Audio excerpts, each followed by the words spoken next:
Merhaba arkadaşlar, kanalıma hoş geldiniz. Bugün çok pratik tavuklu çökertme kebabı yapıyorum iftar için. Malzemelerle başlıyorum. 800 gram tavuk bonfile kullanacağım. İlk önce bonfileyi doğramakla başlıyorum.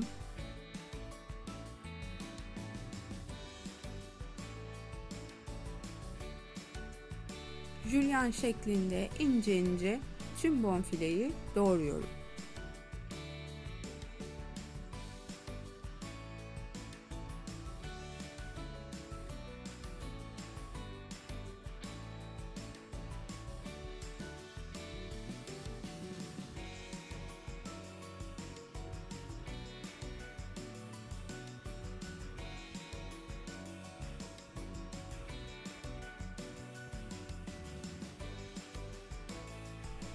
Tavukları ince doğrarsanız pişirmenizde daha rahat ve kolay olacaktır. Bu şekilde yassı ve ince şekilde hepsini doğruyorum ve tabağa alıyorum. Gördüğünüz gibi. Şimdi tavuğun sosunu hazırlayacağım. 1 yemek kaşığı yoğurt alıyorum.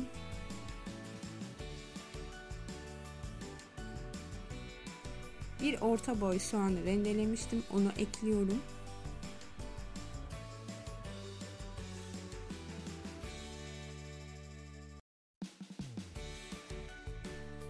1 çay kaşığı tuz ve 1 çay kaşığı pul biber, 1 çay kaşığı kekik ekliyorum ve biraz da karabiber çekiyorum.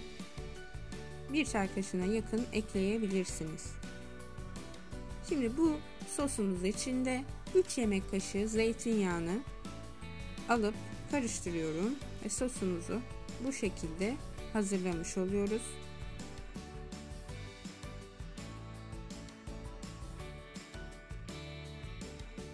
Doğramış olduğum tüm tavukları sosun içine alıyorum. İyice karıştıracağım. Ağzını kapatıp en az 2 saat kadar dolapta bekleteceğim.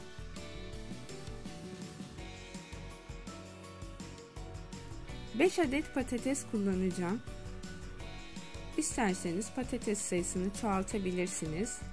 Kişi sayısına göre bu miktarları azaltıp çoğaltmak sizin elinizde arkadaşlar. Ben bu ölçüden 4 kişilik 4 porsiyon tavuklu çökertme kebabı yapmış olacağım. Evet, şimdi patateslerimizi bu şekilde ince ince kibrit patates halinde doğrayacağız.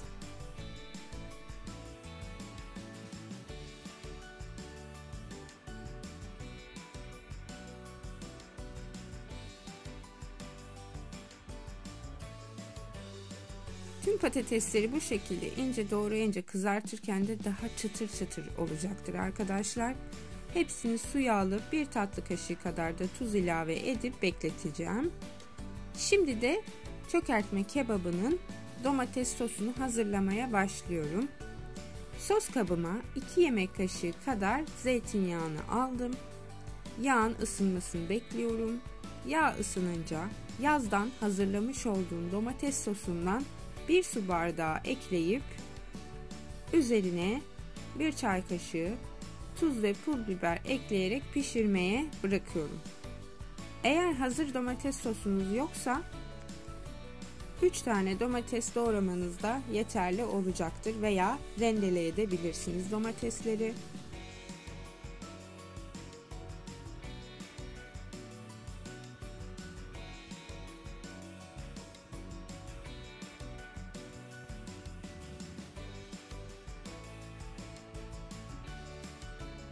Artık domates sosumuz hazır.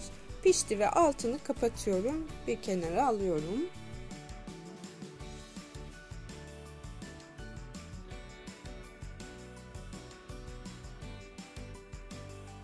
Bolca kızgın yağ, kibrit patateslerimizi alıp kızartmaya başlıyorum arkadaşlar.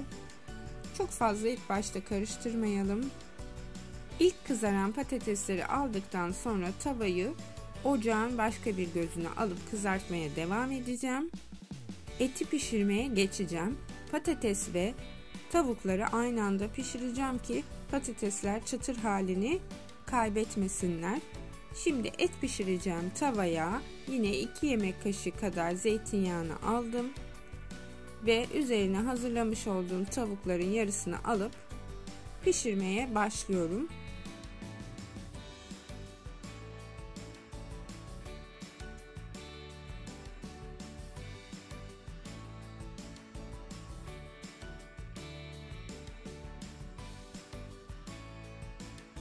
Tavuklar suyunu salmaya başladı.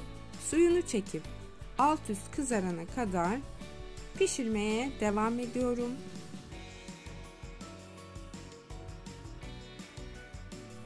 Tavuklar kızarmaya başladı. Alt üst yaparak pişirmeye devam ediyorum. Bunları aldıktan sonra kalan tavukları da aynı şekilde pişirmeye devam edeceğim.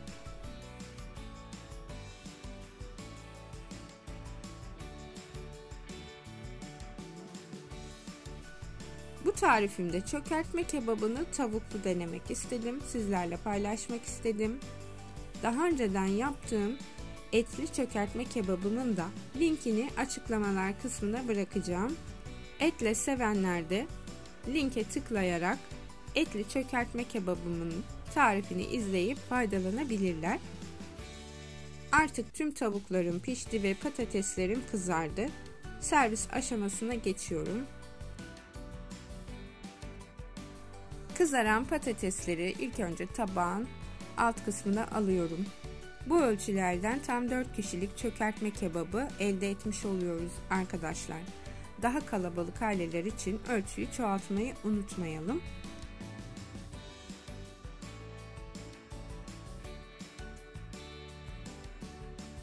Şimdi de üzerine hazırlamış olduğum bol sarımsaklı yoğurdu ilave ediyorum.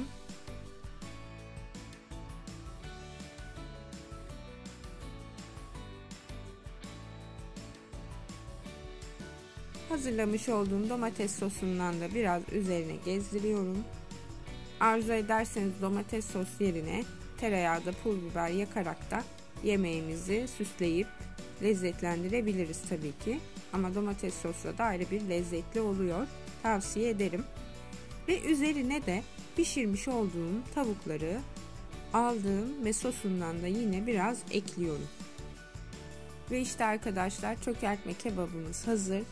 İftarda sevdiklerinizle afiyetle yiyebilirsiniz.